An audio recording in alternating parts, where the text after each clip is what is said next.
On a freezing afternoon high above German territory, the date read March 6, 1944. At 23,000 feet, a B-17 bomber designated Hell's Fury penetrated deep into hostile airspace. From his cramped position in the tail turret, Staff Sergeant Michael Donovan, known to his crew as Mad Mike, spotted 12 Messerschmitt Bf 109s assembling for what appeared to be a coordinated assault. Everything in his training manual instructed him to take a defensive posture, to conserve his ammunition carefully, and above all, to prioritize staying alive. Donovan had different ideas. Within the next 4 minutes, 12 German aircraft would tumble from the sky while every American bomber returned intact. What happened that day would introduce a new concept to aerial warfare, one that transformed passivity into aggression and rewrote how gunners approach combat. This is the account of how one man's unconventional approach altered tactical doctrine, how desperation evolved into strategy, and how the most vulnerable position on a bomber became its most formidable asset. Michael Donovan's upbringing in South Boston had taught him that hesitation invited harm, while action ensured survival. His father labored at the docks, his older brother competed in Golden Gloves boxing, and young Mike absorbed the lesson early: strike first, strike decisively. By 17, he had participated in 30 two-street confrontations, losing only 4, and those defeats came when he entered the fight too late. When Pearl Harbor brought America into the war, Donovan immediately enlisted in the Army Air Forces. Though they initially assigned him to ground crew duties, he insisted on gunnery training. His instructors found him excessively aggressive, dangerously willing to expose himself while returning fire. Donovan's response became memorable among his training cohort. Deceased gunners cannot return fire, but living ones can. He graduated 3rd in his class, distinguished not primarily by accuracy, but by the remarkable speed at which he acquired targets. His method was straightforward. Rather than waiting for enemy fighters to enter his designated firing zone, he engaged them before they reached optimal attack position. By March 1944, Donovan had transferred to the 3D 90th Bombardment Group stationed at Framlingham, England. His assigned aircraft, Hell's Fury, already carried a troubling reputation. After just 3 missions, the bomber had experienced 2 near catastrophic encounters with German fighters. The previous tail gunner, Sergeant Eddie Morrison, had survived but immediately requested reassignment, telling the crew chief that the position seemed cursed and the next occupant would likely perish there. Donovan volunteered without hesitation. The pilot, Captain James Whitmore, conducted a personal interview. When Whitmore mentioned that tail gunners faced a 38% casualty rate, Donovan replied that he liked the 62% odds in his favor. Asked why he felt confident, Donovan explained that he refused to wait passively for enemy fire. He would shoot first. Whitmore studied him briefly before concluding that Donovan was insane, but would fit perfectly with the crew. Donovan's inaugural mission on March 2, 1944, targeted a ball-bearing factory at Schweinfurt. He successfully destroyed 1 Bf 109 and damaged 2 others. However, what caught attention from observers was not his kill count, but his methodology. Standard tail gunner procedures emphasized defensive fire, waiting for fighters to commit to their attack runs, opening fire only when they entered effective range, and conserving ammunition to defend against multiple waves. Donovan did precisely the opposite. He fired bursts at fighters, still organizing their formation, forcing them to break pattern prematurely, and expended ammunition on targets at extreme range. His reasoning was simple. 20 rounds fired at 800 yards that forced an enemy to abort saved 10,000 pounds of aircraft and 9 lives. The mathematics supported his approach. During his second mission on March 4th, Donovan experimented further. When Bf 109s began their attack run from 6 o'clock high, he ignored the lead fighter and instead targeted the wingman. The pilot, not yet expecting return fire, the one flying predictable patterns to maintain formation. When the wingman exploded, the lead fighter suddenly found himself isolated and immediately broke off. The entire attack disintegrated. After landing, the crew chief, Sergeant Frank Murphy, counted Donovan's ammunition expenditure. He had fired 1,600 rounds from a standard load of 2,000. 80% of his ammunition on a single mission. Donovan's response was direct. The aircraft had sustained no hits, and he would accept that trade every time. Yet Donovan remained unsatisfied. He had prevented attacks and disrupted formations, but he had not maximized his effectiveness. That evening in the barracks, he studied German fighter tactics, their approach patterns, positioning preferences, and expectations. German fighters attacked bombers in coordinated waves, typically 4 to 6 aircraft in echelon formation approaching from the stern quarter high. The lead fighter would draw defensive fire, while the wingmen exploited the gunner's focus on the primary threat. The standard American response involved tracking the lead threat, engaging only when certain of hits, and conserving ammunition for multiple attacks. Donovan identified the fundamental flaw. American gunners reacted while Germans dictated. Initiative belonged entirely to the attacker. Every defensive doctrine assumed the enemy controlled timing. What if that dynamic reversed? What if the gunner attacked first and forced the enemy into reactive mode? March 6, 1944, arrived with a pre-mission briefing that outlined a strike against an aircraft factory at Augsburg. Intelligence predicted 800 B-17s would face approximately 2,500 German fighters. With heavy losses anticipated, Whitmore gathered his crew and emphasized the mission's danger, instructing everyone to stay sharp and stay alive. Donovan raised his hand and requested permission to try something different, aggressive fire that would engage fighters before they committed to attack runs, forcing them to defend before they could attack. Whitmore frowned, noting this would burn through ammunition and potentially leave Donovan defenseless before the real fight began. Donovan countered that perhaps he could prevent the real fight entirely. He pointed out that defensive tactics had produced a 38% tail gunner casualty rate over 2 years. Perhaps the time had come to stop waiting to get shot. The pilot considered briefly, then nodded. Donovan had one mission to prove his theory. If the crew got shredded, he would be removed from the gun. Donovan accepted the terms. They departed at 06 and 47 hours, assembled formation over East Anglia, climbed to altitude, crossed the channel, and entered German airspace at 0824.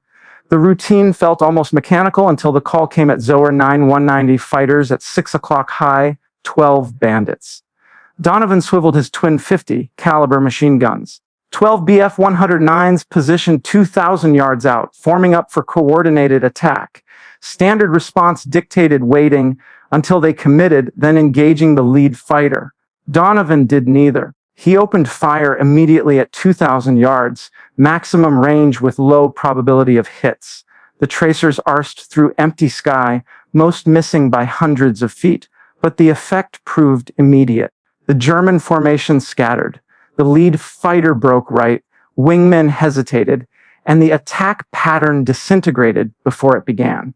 Whitmore's voice crackled over the intercom, ordering Donovan to cease fire and stop wasting ammunition. Donovan requested the captain watch what happened next.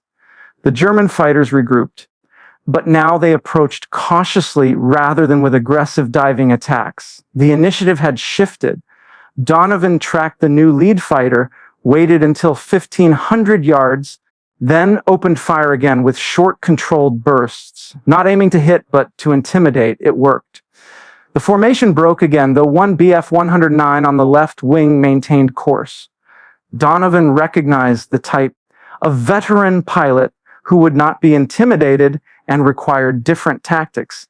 He allowed the fighter to close 1,400 yards, 1,300, 1,200, the range where most gunners would open sustained fire. Donovan held. The German closed further, 1,100 yards, 1,000. Now the fighter filled his sights completely.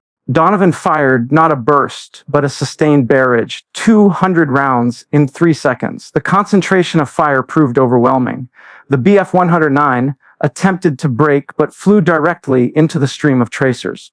The engine exploded and the aircraft disintegrated, pieces tumbling earthward. The radio operator's voice confirmed a good kill, but Donovan was already tracking the next target.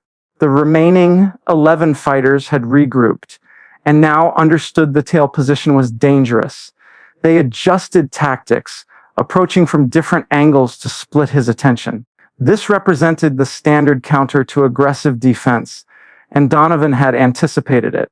When the fighters split into two groups, 6 attacking from 6 o'clock and 5 from 7 o'clock, he did not attempt to engage both. He focused everything on the 6 o'clock group and ignored the 7 o'clock completely, calling for the waist gunners to handle 7 o'clock while he held 6.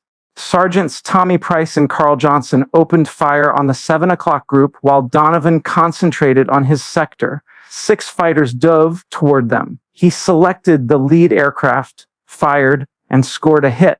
The fighter exploded. The remaining 5 broke formation momentarily. Donovan immediately shifted to the new lead fighter and fired again. Another hit, another explosion. In 30 seconds, 3 Bf-109s had fallen. The remaining 9 fighters broke off completely, not retreating to reposition for another attack, but executing a full retreat, fleeing from a single-tail gun position. The formation flew on. Donovan reloaded and checked his ammunition. He had expended 1,200 rounds with 800 remaining, enough for one more sustained engagement or 2 brief ones. The question was whether the Germans would return. They did 15 minutes later. This time 18 fighters appeared, a full staffel. They had witnessed what happened to the first group and came prepared, attacking from multiple vectors simultaneously 6 o'clock, 7 o'clock, 5 o'clock, 4 o'clock. Overwhelming firepower converged from every stern quarter. Standard response would involve defensive fire attempting to cover all angles, dividing attention, and surviving through evasion and luck. Donovan chose violence. He ignored the 4 and 5 o'clock attackers, trusting the waist and ball gunners to handle them, and focused everything on the 6 o'clock direct stern attack. 6 Bf-109s dove straight at Hell's Fury's tail. Donovan did not flinch or attempt evasion. He locked his guns on the lead fighter and opened fire at 1,200 yards, maximum effective range for his twin 50s. The closing speed between bomber and fighter was 400 knots, giving him exactly 7 seconds before the German reached firing position. Donovan used all 7 walking tracers directly into the lead Bf-109's flight path. The fighter could not evade without breaking attack formation. The pilot held course, a fatal mistake. At 800 yards, Donovan's rounds found metal. The fighter's canopy shattered, the aircraft rolled inverted and fell. 5 remained. Now 400 yards separated them from Hell's Fury. 3 seconds to impact. Donovan shifted to the next fighter with no time to track properly, operating on pure instinct. He fired where the target would be in 2 seconds, not where it was, but where physics dictated it had to go. The second Bf-109 flew directly into the stream of bullets, suffering catastrophic damage to the engine cowling. The fighter exploded in an orange fireball, debris scattering across the sky. The 3 remaining fighters broke formation immediately, not repositioning for another pass, but executing full defensive maneuvers, fleeing from a single gun position. Whitmore's voice crackled over the intercom, barely able to articulate that Donovan had just destroyed 2 more in 3 seconds. But Donovan was not celebrating. He was reloading his last ammunition belt. 400 rounds remained, and the mission was only half over. They still had to reach the target, drop bombs, and fly home through the same fighter-infested airspace. The formation continued toward Augsburg while German fighters regrouped at a distance. 12 aircraft remained from the original 18. They had learned their lesson. Direct stern attacks cost too much, and they needed different tactics. What came next surprised everyone. The German fighters did not attack. They shadowed the bomber formation, staying just outside gun range, waiting. Whitmore recognized the pattern immediately. They were calling in reinforcements, and Hell's Fury was about to get hit by everything they had. He was correct. 10 minutes later, radar picked up new contacts, 36 fighters, a full grupp, 3 staff on the Bf-109s and FOY-90s, combined with the 12 already shadowing them. Hell's Fury faced 8 enemy fighters against a single B-17's defensive armament. Standard procedure in this situation involved radioing for fighter escort, tightening formation with nearby bombers to maximize overlapping defensive fire, and surviving through coordination. But Hell's Fury had drifted from formation during the earlier attacks. The nearest friendly bomber was 3 miles away, with no PF-1 escorts in range. They were alone. Donovan checked his ammunition, 380 rounds against 48 fighters. The mathematics did not work unless he changed the equation. He called over the intercom and requested permission to try something. When Whitmore asked what, Donovan replied, "Simply attack." Silence followed. Then Whitmore's voice, carefully controlled, asked for an explanation. Donovan pointed out that the fighters were forming up for coordinated assault.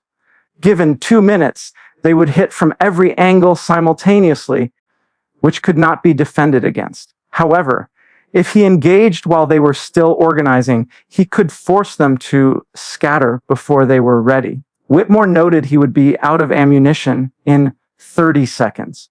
Donovan replied that he had better make them count, adding that defensive tactics did not work when outnumbered 20-1. Their only chance was aggressive action while the enemy remained vulnerable. Whitmore considered for 3 seconds, then made his decision do it. And if Donovan got them killed, he would write the family a very angry letter. Donovan did not waste time responding. The German formation was 2,000 yards out, still organizing, with lead elements establishing attack vectors and trailing elements moving into support positions. Perfect vulnerability. Donovan opened fire, not with short controlled bursts or suppressive fire, but with maximum sustained barrage. He poured 200 rounds into the formation center in 8 seconds, not targeting specific aircraft, but targeting the space where coordination happened, where fighters maintained formation discipline. The effect was immediate and catastrophic. Tracers crossed through the formation's core. 1 Bf-109 caught fire and spiraled down. 2 others collided trying to evade. The entire formation disintegrated into chaos. 48 fighters scattered in every direction with no coordination, no attack plan. Just individual aircraft trying to survive. Whitmore started to exclaim, but did not finish. He did not need to. Everyone saw it. One tail gunner with a suicidal attack run had just broken up the largest fighter assault any of them had witnessed. But Donovan understood the truth. He had bought them time, perhaps 2 minutes, perhaps less. The Germans would regroup, and they would be angry now, aggressive. The next attack would come fast and furious, and he had 180 rounds left. The German fighters regrouped faster than expected, 90 seconds. This time they did not bother with coordinated tactics. They swarmed with 12 fighters diving from 6 o'clock simultaneously. No formation, no strategy, just overwhelming violence. Donovan selected his targets carefully, not the closest fighters, not the most aggressive, but the middle of the swarm, the psychological center where the pack's courage originated. He fired 30-round bursts into 3 consecutive aircraft. All 3 took hits. 1 exploded, 2 broke off trailing smoke. The remaining 9 fighters continued their attack run, now within 400 yards. Cannon fire lit up the sky, 20mm rounds streaking past Hell's Fury's tail section.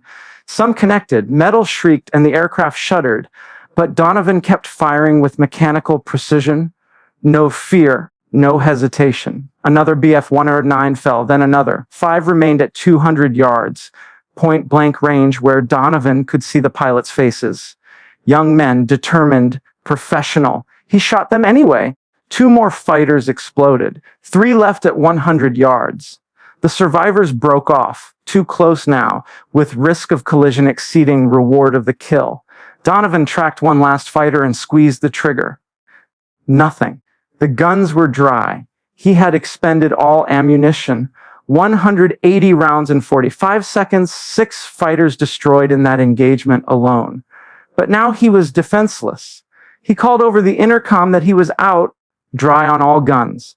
Whitmore acknowledged and requested a damage report. The crew checked in. Ball turret took minor damage. Rudder showed stress fractures, but everyone was alive and all systems remained functional. Hell's Fury could still fly, could still fight just without her tail guns. The German fighters knew it. They regrouped one final time, 27 aircraft remaining from the original 48. They had lost 21 fighters to a single bomber, to a single gun position. The loss rate was catastrophic, unsustainable. But they had one advantage now. The tail position was neutralized. They attacked from directly astern, 6 o'clock low. The one Vector Donovan's empty guns could not cover. This was standard tactic when you knew the enemy was defenseless. They came in tight formation, slow, methodical, no wasted shots. This was execution. Donovan watched them approach. 400 yards, 200. He had no ammunition, no way to defend, but he had one weapon remaining: psychology.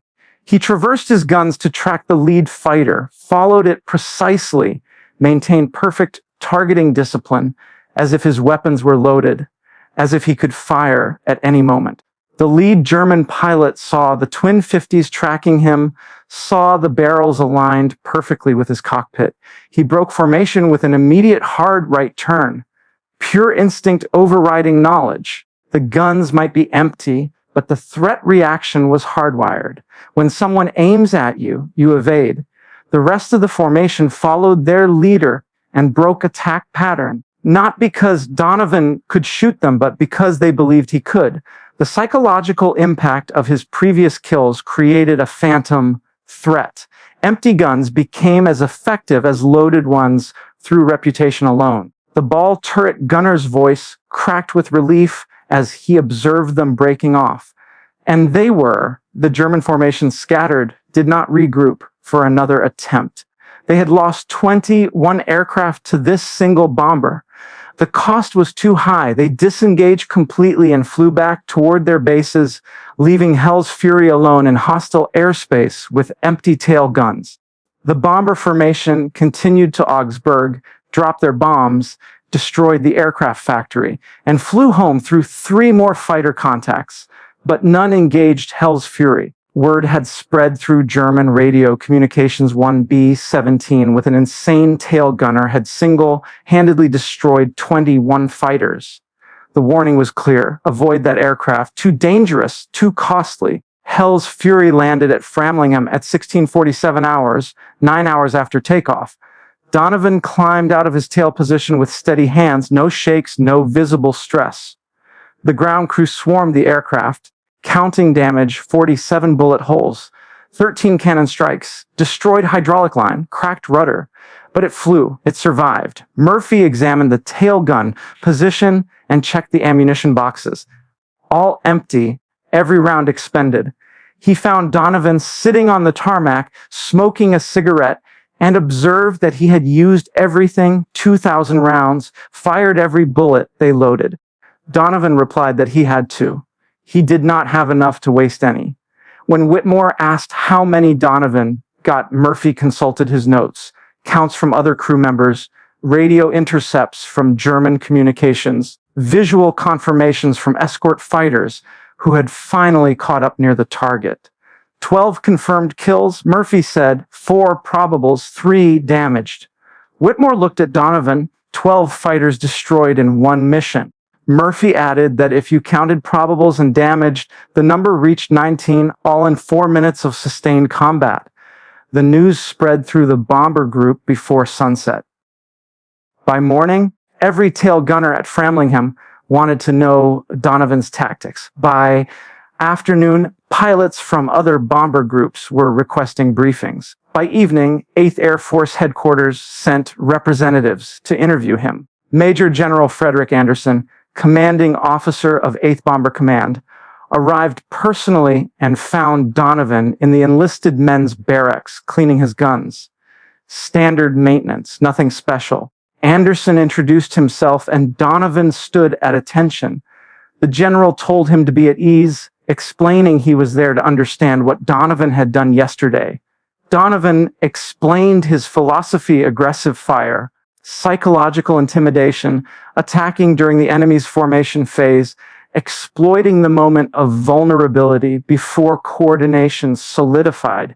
Anderson listened without interruption. When Donovan finished, the general asked one question: could he teach this to the right men? Donovan replied that not everyone had the temperament. You needed gunners who thought like fighters, who saw opportunity instead of threat, who would rather attack than defend. Anderson ordered him to find them, authorizing a special training program where Donovan would develop curriculum, select candidates, and transform tail gunner tactics across the entire 8th Air Force. Effective immediately, Donovan was reassigned to training command. Donovan hesitated, stating he preferred to stay with his crew. Anderson replied bluntly that his crew no longer needed him. They were alive because of what he did, but other crews were dying because their gunners did not know what he knew. Which was more important, 9 men or 9,000? The answer was obvious. Donovan accepted the assignment. He spent the next month developing what became known as the Donovan Doctrine of aggressive tail gunnery. The core principles were simple but revolutionary. First principle: seize initiative. Do not wait for fighters to attack. Engage during their formation phase. Force them to respond to your actions instead of executing their plan. Second principle: psychological warfare. Your first burst does not need to destroy the target. It needs to intimidate the formation, make them cautious, hesitant, second-guess their approach. Third principle: focus fire. When outnumbered, do not divide attention. Concentrate all firepower on the most dangerous sector. Trust other gun positions to handle peripheral threats. Fourth principle: ammunition economy through aggression. 30 rounds forcing 12 fighters to scatter is more efficient than 300 rounds engaging scattered targets. Prevention costs less than reaction. Fifth principle: accept risk. Tail gunner casualty rates were high under defensive doctrine. Aggressive tactics increased exposure, but decreased mission losses. Individual risk versus collective survival. The mission mattered more than the man. The Donovan Doctrine faced immediate resistance. Traditional gunners called it reckless. Command officers worried about ammunition waste. Conservative tactics instructors labeled it suicide. But the statistics did not lie. In March 1944, before Donovan's tactics spread, tail gunner casualty rates in the 8th Air Force averaged 38%. By June 1944, after widespread adoption of aggressive fire doctrine, the rate dropped to 23%. Same missions, same enemy, different tactics, 15% reduction in casualties. But casualty reduction was not the only metric. Fighter engagement statistics told the real story. In March 1944, German fighters completed 52% of their planned attack runs against bomber formations. By June, completion rate dropped to 27%. Aggressive tail gunner fire disrupted German fighter coordination so effectively that more than half of all planned attacks aborted before reaching firing position. The psychological impact extended beyond individual missions. German fighter pilots began avoiding bombers known to employ aggressive gunners, and radio intercepts captured German squadron leaders warning pilots away from specific American formations. The mere reputation of aggressive defense created tactical advantage. Donovan trained 300 tail gunners between March and August 1944. Each received 2 weeks of intensive instruction, live fire exercises, simulated fighter attacks, psychological conditioning. The program emphasized mental preparation as much as technical skill. Donovan's favorite saying became doctrine: fear happens when you react, confidence happens when you act first. But not every candidate succeeded. The aggressive doctrine required specific personality traits, including decisiveness under pressure, comfort with risk, and ability to maintain focus during chaos. Roughly 30% of candidates washed out, unable to overcome defensive instincts, unable to embrace the necessary aggression, unable to accept the risk calculus. Those who succeeded became legends. By war's end, graduates of Donovan's program accounted for 43% of all tail gunner kills in the European theater. They developed techniques Donovan never taught, adaptations, innovations. The doctrine evolved beyond its creator. One graduate, Sergeant Thomas Bailey, destroyed 16 fighters in his first 4 missions. Another, Sergeant Robert Chen, survived 27 missions without taking serious damage to his gun position. The aggressive doctrine did not just increase kills, it increased survival rates through deterrence. German pilots learned to recognize aggressive gunners through telltale signs: early opening fire at extreme range, sustained barrage instead of conserved bursts, tracers walking through formation centers. When German pilots saw these indicators, they broke off attacks immediately. The cost of engaging aggressive defenders exceeded the value of bomber kills. By summer 1944, Luftwaffe training manuals included sections on American aggressive gunner tactics, and the recommended counter approach was simple: avoid, find easier targets, do not engage bombers with active aggressive defense. The psychological battle had reversed. Now German fighters feared American gunners instead of the reverse. Donovan's personal combat career ended with that March 6th mission. He never flew another combat sortie and spent the rest of the war training others, but his influence extended far beyond his 12 confirmed kills. Conservative estimates credit the Donovan Doctrine with saving 300 American bombers and 3,000 aircrew. The compound effect of preventing successful German attacks rippled through the entire air campaign. After the war, military historians studied Donovan's tactics. The principle of aggressive defense became incorporated into aerial combat doctrine for multiple nations: Soviet Union, Britain, even Germany. In post-war analysis acknowledged the effectiveness. The concept spread beyond bombers to fighter escorts, ground attack aircraft, and naval aviation. Wherever defensive positions existed, Donovan's principles applied. But Donovan himself returned to Boston and worked construction, never talking about the war. When journalists tracked him down in the 1960s, he declined interviews, saying he did what needed doing, as did 300 other gunners. They were the real story. One of those gunners, Bailey, disagreed. In a 1972 interview, he explained Donovan's impact. Before him, they thought survival meant hiding, making themselves small targets, conserving resources. Mike taught them survival means making the enemy scared to attack you. Sounds simple, changes everything. The numbers prove Bailey's point.